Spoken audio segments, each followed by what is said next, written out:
Greetings, fellow Viking cruisers. It's your cruise companions, Ken and Martha, and we are ready to share with you and update you about information relative to our upcoming Malta cruise that might be of interest to you. And we are excited to share the information we think we have learned and hope that it will be helpful to you. And we ask that you share with us. Send us a email, send us a comment in the comment section, and we will be sure to share it with everyone. I think when we spoke with you last, we had just gotten an email from Viking making us aware of the fact that they wanted us to complete an app called Verifly that is also being used by American Airlines. And we looked at it and we said, yeah, we need to do this. But then we got to the part of the app where it said you needed to submit a photograph. And as you can tell from looking at my handsome husband, he has been recently attacked by a dermatologist and did not want to submit a picture with giant bandages all over his head. The bandages you are looking at now were done by me and are a little less giant, but still rather intrusive. Well, and that in the last episode that were there. And I don't know how important this photograph will be, but we always want to look our best. So we waited to as old as we are, get the bandages off before we worked on the Verifly app. And in the meantime, Viking phoned us and said, "You've had this app for a day and a half. Where is it?" And so we said, yes, we will do it immediately. And you have to do it at least a week in advance. And we're happy to report that we have successfully completed the app. It was not as tough as it appeared that it might be. It was fairly straightforward to answer the questions. The part of it where you took your picture was really pretty easy to do. In other past trips that we've taken, we have done some of our own photographs for passports and visas, and we have found this much more challenging because they're so picky about how big your face is and whether there's a reflection on your glasses and whether the background is whether you could wear unobtrusive glasses. And we've had some trouble with that. But the Verifly app kind of lined you up with a little circle so that you were in the right place, and it gave you like a green symbol when it was okay to take the picture. And that worked just fine. And when it was over, we got a green check after a few days, after a few hours, that looked like this. So there's my fabulous picture in the Verify app, and the green check means that we are ready to go. The other thing we had to take a picture of was our vaccine certificates, which don't really seem to do anybody much good, but it's all that all Americans have.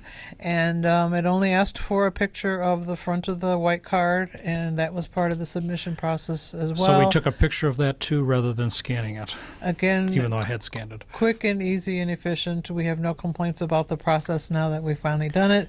And now that we've heard back from Verifly that we are good to go, we're getting even more excited about doing so. It's actually going to happen.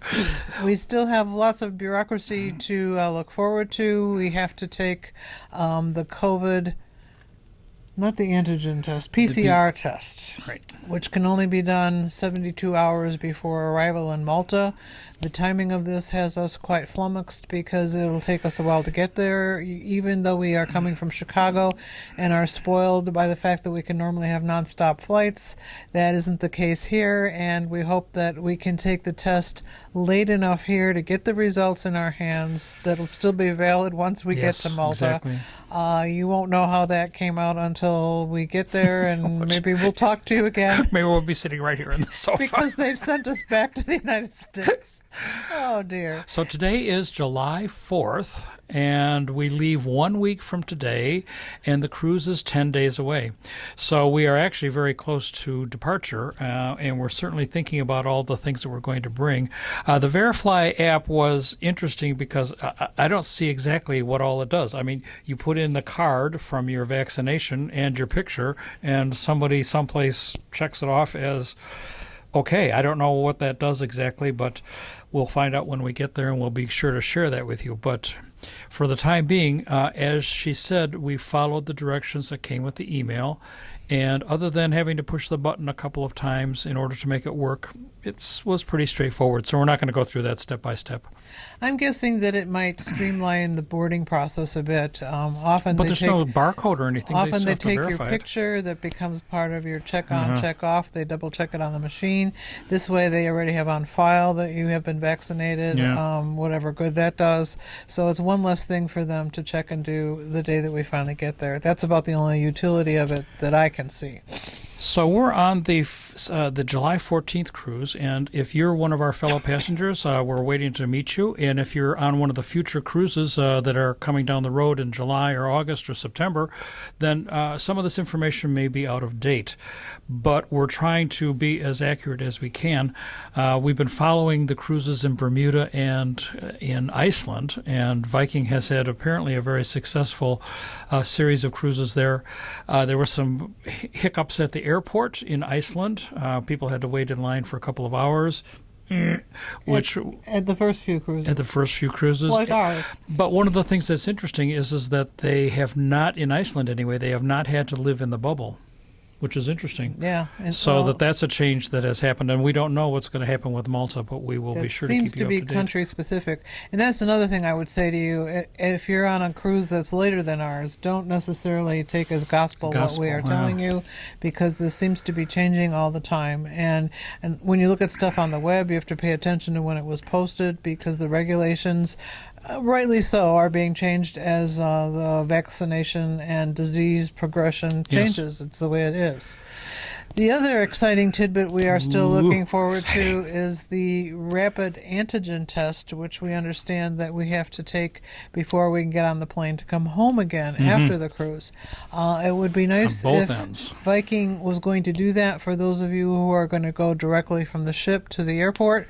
We have no reason to think that they are, but maybe they will put that in place. That would only cost really you nice. 2 millimeters of spit. Spit in the tube. And that's a fairly fast one to get, we understand. So this has flummoxed us as well, because we know how to get tested around where we live, but we don't know very much about Malta. Right. So on the United Airlines site, it suggested that we purchase kind of an at-home test, only we will be doing it in Malta under the video supervision of somebody somewhere. Someplace. But they offer 24/7 service, so we're hoping that it goes well. And you do it yourself. So we have ordered these tests. They haven't arrived yet, but they are making me very uneasy, as you can tell. So I did two things to kind of hedge my bets. Number one, I emailed the hotel where we will be staying after the cruise and said to them that I was concerned about this, and they gave me a phone number and a link that was nearby the hotel where they felt that I could make an appointment and get the test and have it in my hand in time to leave the next day. So that was nice to hear. The other thing I did is I seem to have struck up a friendship with someone who was providing a tour for us after the cruise. Our sister-in-law raved about a tour of downtown Valletta that you do on a vehicle that's smaller than an electric car but bigger than a golf cart, electric obviously. Vehicle, anyway. And as we've been corresponding with her to get this set up, she's been so friendly and nice to me that she has offered to try to help me get the proper test information that I need, and I've been in correspondence with her a number of times, and there seem to be locations that we can go to within walking distance of this tour. If you are having free time and this tour interests you, it's pretty easy to find on the web and sounds like it'll be a hoot to do. Yeah, we're doing that on the day we get off the ship in the afternoon, so that'll be fun. The other thing we should mention is that we got an email today from Viking alerting us to the fact that in 3 days we are going to be getting another email for some kind of health form we have to fill out. I don't know that that's necessarily it's a mandatory health form, COVID related. But I don't know. Stay tuned, because in episode 4 we will talk about it. Who knows? Another good news feature is that the Venus has left Portsmouth, England, on its way to Malta, and it's due to dock in Malta on July 13th, which is the day, of course, before we board.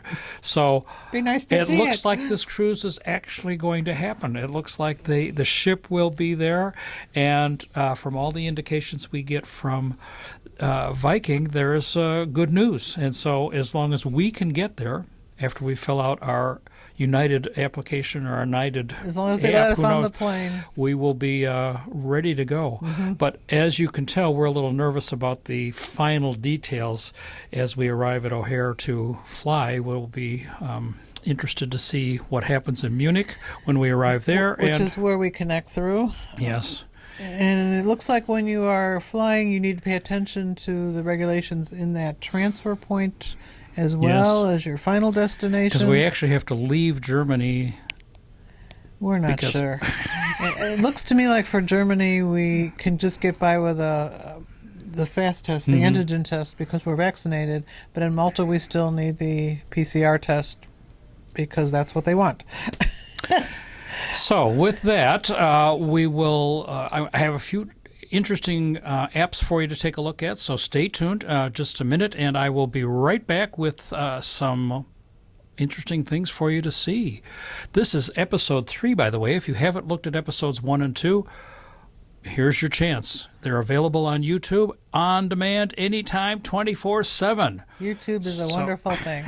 So we've learned so we're trying much to share as from much as we others. possibly can with you. And if you, as I said, if you have questions or comments, please let us know. Otherwise, we will turn it over to the apps section of the YouTube video. I thought we would have another segment where we talked about some apps that every cruiser should have. And I have, over the years, enjoyed these, and I'm sure that you will too once you see how they work. Number one, by the way, I'm shooting on my my iPad screen. They're available for the tablets and for the phones. So both of these apps that I'm going to show you are available across all platforms as well as on websites. So the one I'm going to take a look at right now is called Marine Traffic, and this is very cool because what it does is that it lets you see all the ships in a given area. And if we take a look here, you notice that our friend, the Viking Venus, today has left Portsmouth, England, on its way to Valletta. And that's very cool. Now, so it's down here in the lower corner, and there's the path that it has taken. And if I click on the button here, you can see that this ship is underway, and I can see the path that it's taken, which is very cool. And I can look at all other ships that are available in the area. So if I go over here, you can see that I can take a look at other ships. I can take a look at virtually any cruise ship in the world and see exactly where it's located. All of these other dots on here are other ships, so that if you're on the Venus or another cruise ship, you can touch the screen and it will show you the other ships, their names, where they're going, how big they are, a picture of them. So if I go to this one, the Proud, which is from the Netherlands, there's a picture of it. So you can see if you've got the right ship, you can see where it's going, how many tons it is. This is just fabulous when you're on a cruise. This app is called Marine Traffic. It's free, which is unbelievable, and it covers all parts of the world. And I can take and zoom in here. The Venus left Portsmouth this morning, and so I saw it leaving here, but this is all the ships here in that area. I can zoom out. just a little traffic here, and I can zoom around and I could go to Valletta, and we'll see it when it arrives there. It says here that when I go back to the Venus, yes, the Viking Venus, it says that it's going to arrive in Valletta on July 13th, which is the day before we cruise. So this is a good indication that our cruise is going to actually happen, which is what I'm looking for.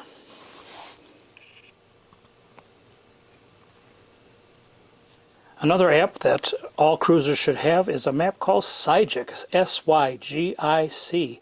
This also is a free app, and this app is a mapping app. Now you might say, well, I don't need a mapping app because I use Google and or Google Maps or Apple Maps or whatever you use. But the benefit of Sygic is that you can download the maps prior to departure, and you don't have to use any data. You don't have to have a cell connection in order for Sygic to work.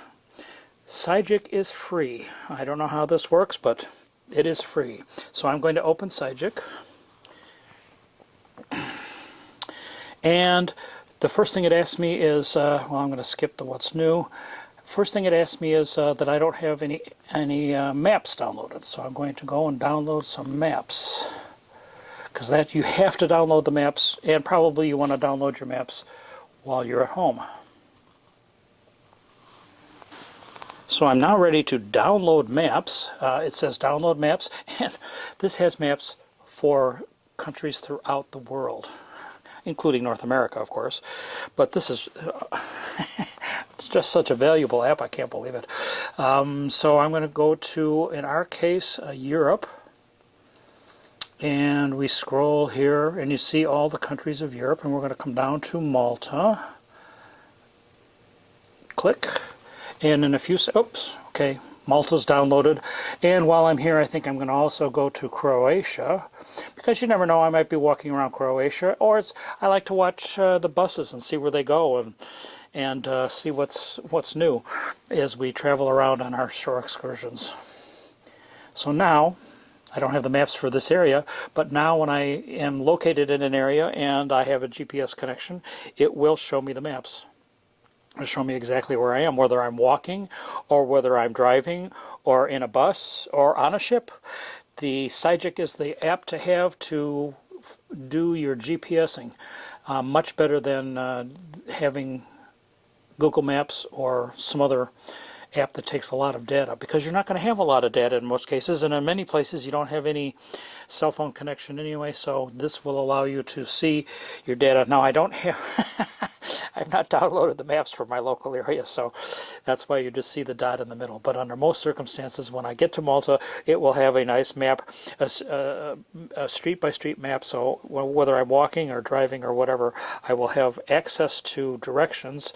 This is an app that is designed to be used in the car, and they do charge you extra for car features, but if you're just kind of a casual user such as myself, it works perfect. Another little cruising trick that I've learned, these days when you need so much data and you're always interested in staying connected while you're on the road, you need to have multiple carriers for your cell phone. We get a lot of data through cell phone. This cell phone is connected through Verizon, and Verizon has a decent overseas plan. The basic one is, when you activate it, it's $10 a day, and you get half a gigabyte worth of data, which is not very much, but you can activate it on a day-by-day basis. So while we're in Valletta, I may be activated for one day, and then that'll be $10, so that's okay. But there are a lot of times when we go to a foreign country and we want to have much more connectivity. So this is my iPhone 12, and the iPhone 11 has also had this. And I carry two things with me at all times. One is a spare SIM, and this is the data card, and then the SIM tray opener. So I'm going to open this up. So I keep these in my plastic case, but you wouldn't have to have a plastic case. So I'm going to open this up and show you how to replace your SIM. Now, why would you want to replace your SIM? Well, because you go to a country, and most countries have much lower data rates for their plans than we do in the United States. So what happens is that you take your phone and you replace the SIM card with one from the local area. Now, I've gone to Australia, been to Europe many times, Africa, and you'll find that data rates are a tenth of what they are here. As I said, $10 a day for half a gigabyte, whereas in many countries it's you can get 50 gigabytes for $25. But how do you replace the SIM? Well, it's actually pretty easy. First of all, I'm going to shut down my phone. Oop, I took a picture. Okay, we shut down our phone. And then you'll notice on the side, and this is true of all cell phones, there is a slot right about here, and that'll take this.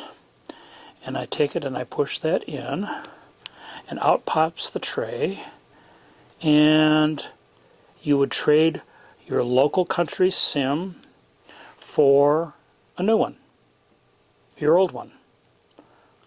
Pop it back in. Now the nice thing about this phone is that it actually has 2 SIM slots, so that I can keep my Verizon card in here, my Verizon SIM card, and I also have in here right now, the one that you just saw, was a Google Fi card. Now Google Fi, and that's google.fi, Google Fi is a phone service run by Google, but it's international. They have service in 140 countries. $60 for 60 gigs a month, which is a decent price, but the nice thing about it is that it's capped at $60, so that if you want to use 15 or 20 gigabytes, it doesn't cost you any more. That's a nice plan. I use this because it is in so many countries, and I don't have to go to a specific store in order to get the Google Fi. I can put it in here, so I have my phone now that's ready to go with my Verizon number from the United States. So if somebody calls me, I will get the phone call, and if I want to use data in country in Malta, I can use my Google Fi data. After I've, of course, used my if I've used my $10 for half a gig of Verizon. And I think most of the plans around here have that type of service. So this is a very nice way of adding functionality to your cell phone without a lot of complexity. I just leave the Google Fi number in there, and whenever I'm in a foreign country, I start with that. Now, if I wanted to have the country SIM in, I would just pop that out, that physical SIM, put in another one, and I would have a new number that would be based on the country that I'm located in. Fortunately, these days, all of Europe has the same SIM cards, and they have interoperability, so you can use the same SIM throughout all the countries of Europe, and the prices are really very reasonable. You'd go into a store, get the SIM, drop it into the slot, into the card, and you'd be ready to go. Now that would take my Google number and remove it, but because I have a 2 SIM in this particular phone, my Verizon number is still active. So that's a very nice way of traveling with data. And I hope that you'll be able to use this on this upcoming trip.